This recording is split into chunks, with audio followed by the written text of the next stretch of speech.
Hai, kembali bersama Delano dalam channel Selalu Ada Harapan. Pada video kali ini kita akan membahas mengenai cave syndrome atau sindrom gua. Apa itu cave syndrome? Setelah hampir 2 tahun masyarakat menjalani kehidupan isolasi dan traumatik masa pandemi, penurunan kasus COVID-19 saat ini telah memberikan harapan baru bagi masyarakat akan kehidupan yang normal. Seluruh aktivitas di dalam rumah seperti sekolah, bekerja, beribadah, dan sebagainya yang telah diperintahkan selama hampir 1 tahun, satu persatu telah dibuka dengan protokol kesehatan yang tetap terjaga atau dikenal dengan kehidupan new normal. Akan tetapi, lamanya masa isolasi masyarakat telah menimbulkan kecemasan baru bagi masyarakat untuk kembali kepada kehidupan normal sebelum pandemi. Kecemasan baru ini disebut cave syndrome. Cave syndrome merupakan sindrom di mana orang merasakan ketidaknyamanan dengan kehidupan pasca pandemi dan enggan untuk meninggalkan isolasi setelah lebih dari 1 tahun perintah isolasi akibat pandemi COVID-19. Singkatnya, cave syndrome lebih cocok didefinisikan sebagai sindrom di mana orang tidak ingin meninggalkan rumah karena kecemasan berlebihnya terhadap infeksi virus COVID-19. Cave syndrome ini terjadi di banyak tempat dan didukung dengan adanya teknologi yang maju sehingga seseorang tidak harus keluar rumah dalam hal memenuhi kebutuhannya. Ada 2 jenis cave syndrome. Yang pertama, orang yang terbiasa dengan kehidupan normal atau new normal. Jenis orang ini cenderung ragu untuk bergabung dengan publik dan membatasi diri dalam berinteraksi dengan masyarakat. Yang kedua, orang yang sudah divaksin namun masih memiliki kecemasan akan terinfeksi virus COVID-19 meskipun memiliki jaminan dari organisasi ataupun badan tertentu. Penyebabnya apa? Menurut Dr. Sanam Hafiz, sindrom gua akan mudah terjadi pada orang yang mudah memiliki kecemasan akan interaksi sosial atau kesehatan.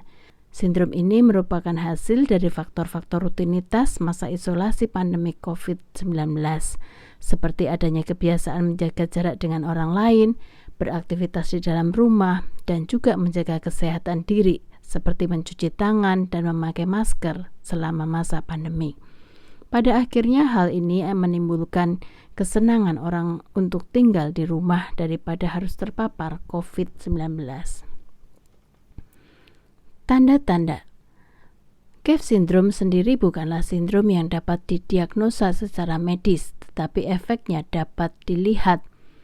Adapun kasus teringannya adalah adanya perasaan cemas saat melakukan aktivitas di luar rumah, dan kasus terberatnya adalah ketidakmampuan seseorang untuk membangun interaksi sosial dan meninggalkan rumah. Lalu bagaimana mengatasinya? Minimal ada 3 tips tentang bagaimana interaksi sosial dan dapat bekerja kembali. Yang pertama, hadapi kekhawatiran Anda secara terbuka. Jika Anda merasa tidak nyaman dalam situasi tertentu, perlu untuk berani mengungkapkannya secara terbuka dan tidak takut akan reaksi yang tidak menyenangkan. Berbicara secara terbuka tentang kekhawatiran dengan teman atau kolega akan membantu memudahkan interaksi sosial. 2. Luangkan waktu secara seimbang untuk berinteraksi dan menikmati waktu sendiri. Tidak apa-apa untuk membiasakan diri berinteraksi dengan orang lain lagi setelah periode pembatasan kontak yang lama. Namun, jika mulai merasa cemas, berkumpul dalam kelompok kecil atau mencari udara segar merupakan hal yang baik untuk dilakukan. Yang ketiga, membantu orang lain agar tidak terlalu cemas.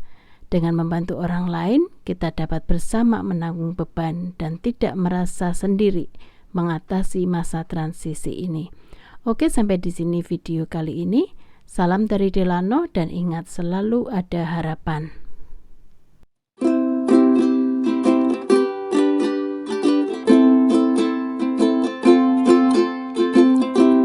There's a hope in every single thing you do. There's a hope in every single thing I do. So don't give up and face all things in front of you. Just pray and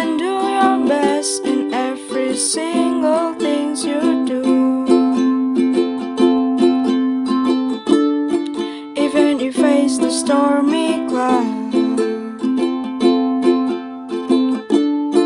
and you feel sad, lonely, and down.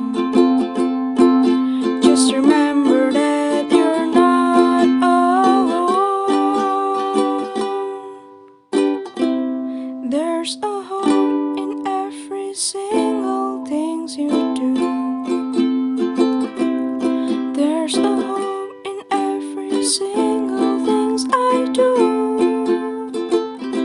So don't give up and face all things in front of you. Just pray and do your best in every single things you do.